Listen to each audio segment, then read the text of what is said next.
Tito, você guardou o quadro de tolerância de posição? Não guardei não, Silva, tá aqui na minha mão. Mas a gente já não viu tudo sobre tolerâncias? Nada. É só você prestar atenção aí no quadro que você vai ver que falta a gente conhecer a tolerância de posição para elementos associados. Fique esperto, Tito.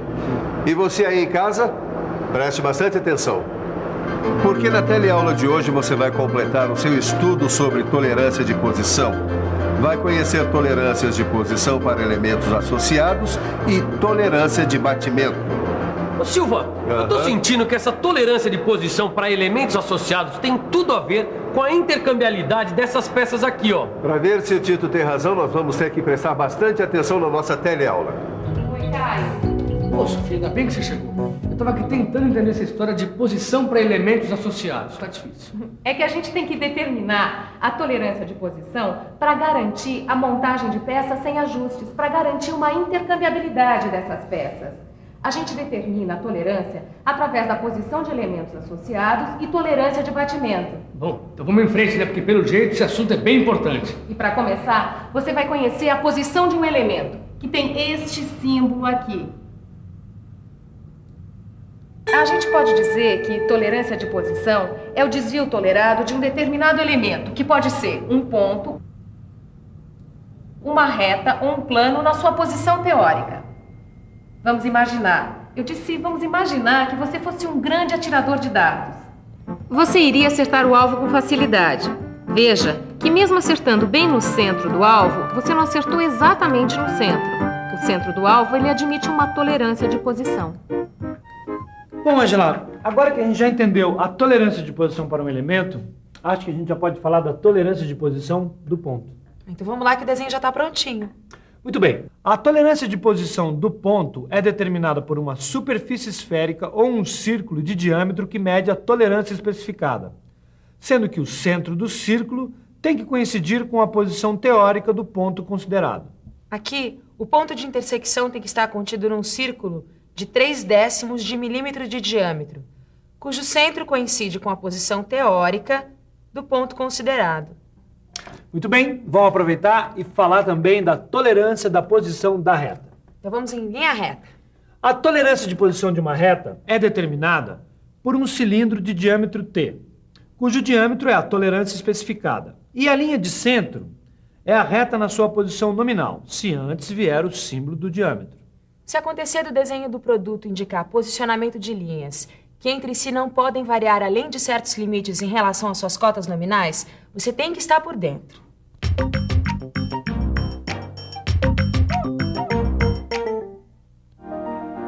Se o desenho indicar que as linhas entre si não podem variar além de certos limites em relação às suas cotas nominais, a tolerância de localização será determinada pela distância de duas retas paralelas distantes de T, dispostas simetricamente à reta considerada nominal. Assim, cada linha deve estar compreendida entre duas retas paralelas distantes de 0,5 de milímetro.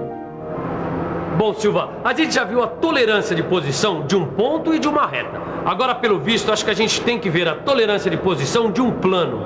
É isso mesmo. Olha aqui. A tolerância de posição de um plano é determinada por dois planos paralelos distanciados, de tolerância especificada e dispostos simetricamente em relação ao plano considerado normal. Bom, Silva, acho que agora só falta a gente descobrir como interpretar um desenho com a tolerância de posição de um plano. Para isso nós vamos ter que pensar um pouco. Vamos pensar um pouco. Deixa eu ver. A superfície inclinada deve estar contida entre dois planos paralelos distantes de 0,05 de milímetro, dispostos simetricamente em relação à posição teórica especificada do plano considerado com relação ao plano de referência A e ao eixo de referência B.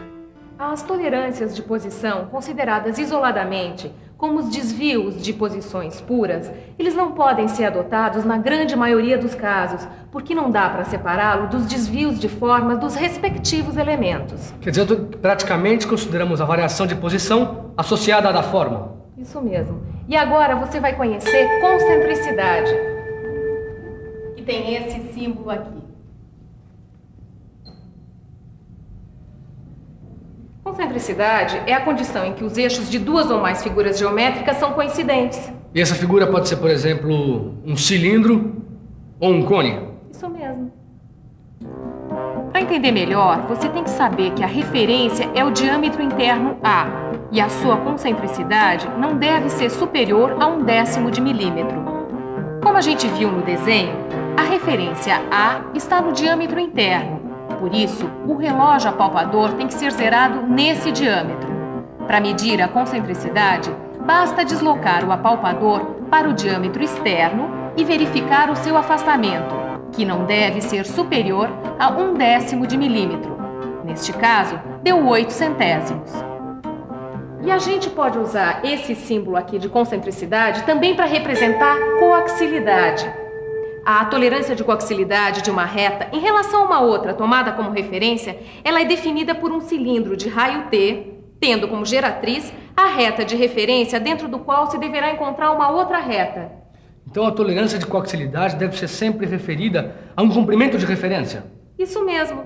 E o desvio de coaxilidade, ele pode ser verificado pela medição do desvio de concentricidade em alguns pontos. Mas com desenho fica mais fácil, né, Sofia? É verdade. Olha aqui. O eixo do diâmetro central deve estar contido numa zona cilíndrica de 8 centésimos de milímetro, coaxial ao eixo de referência AB. E dá pra gente ver isso na prática?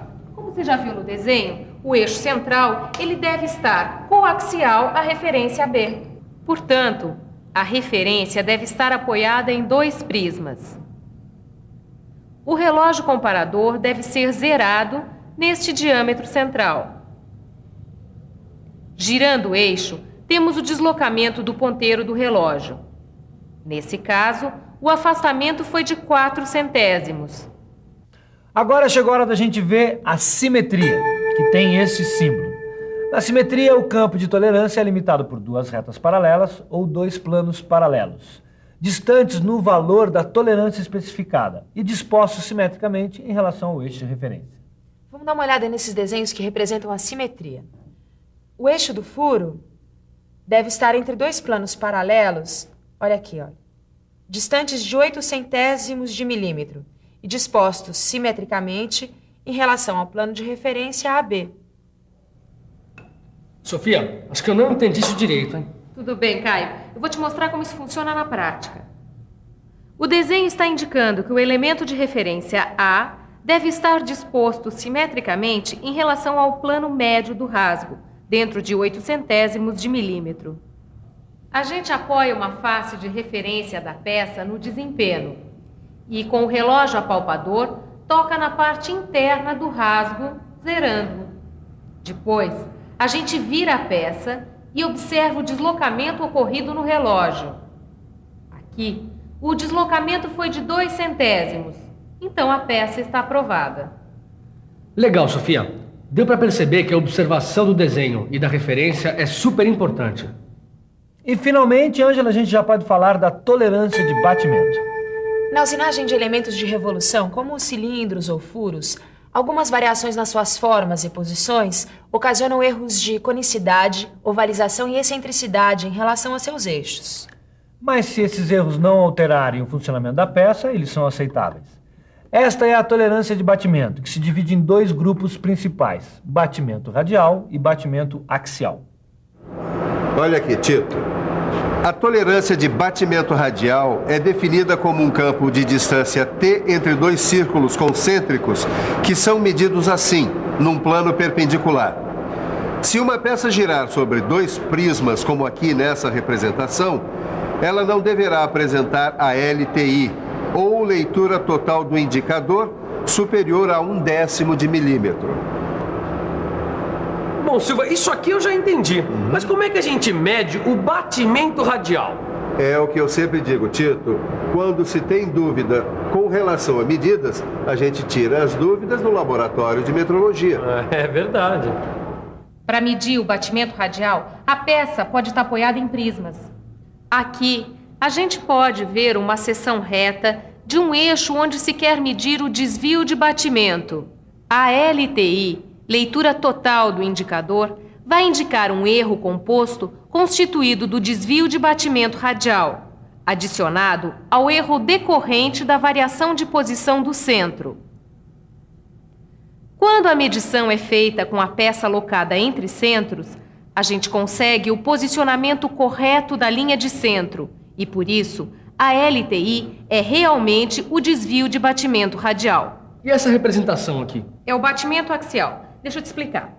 A tolerância de batimento axial é definida como o campo de tolerância determinado por duas superfícies paralelas entre si e perpendiculares ao eixo de rotação da peça. Dentro do eixo deverá estar a superfície real, quando a peça der uma volta, tendo como referência o seu eixo de rotação. Na tolerância de batimento axial estão incluídos os erros compostos de forma e posição. Tá, e como é que é feita a medida? Olha aqui, você já vai ver isso. Para medir a tolerância de batimento axial, a peça tem que girar em torno de um eixo perpendicular à superfície que será medida, bloqueando o seu deslocamento no sentido axial. Com o relógio comparador, a gente descobre que a diferença entre o máximo batimento axial menos o mínimo batimento axial determinará o desvio de batimento, que deverá ser menor ou igual à tolerância axial. Aqui, a gente vê a medição do desvio de batimento axial feita entre pontas. E aqui, a superfície de referência está apoiada num prisma em V e encostada numa esfera. Bom, Caio, agora você já pode interpretar esses desenhos aqui. Tá legal, vamos lá. Bom, aqui o batimento radial não deve ultrapassar de 1/10 de milímetro em cada ponto de medida, durante uma rotação completa em torno do eixo AB. O batimento na direção da flecha sobre cada cone de medição não deve ultrapassar em 1/10 de milímetro durante uma rotação completa em torno do eixo C. Aqui, o batimento axial não deve ultrapassar de 1/10 de milímetro sobre cada cilindro de medição durante uma rotação completa em torno do eixo D. Puxa, quanta coisa você aprendeu hoje. Portanto, está na hora da nossa revisão. E atenção, se liga aí que é hora da revisão. Na teleaula de hoje, você encerrou o estudo da tolerância de posição, conhecendo a posição para elementos associados. Conheceu a posição de um elemento, a concentricidade e a coaxilidade. E, finalmente, conheceu a simetria e a tolerância de batimento. A tolerância é um assunto muito importante na metalmecânica e muito amplo também. Por isso, dê uma boa revisada na matéria de hoje e resolva os exercícios que estão aí no seu livro de estudos. Até a próxima. Até mais.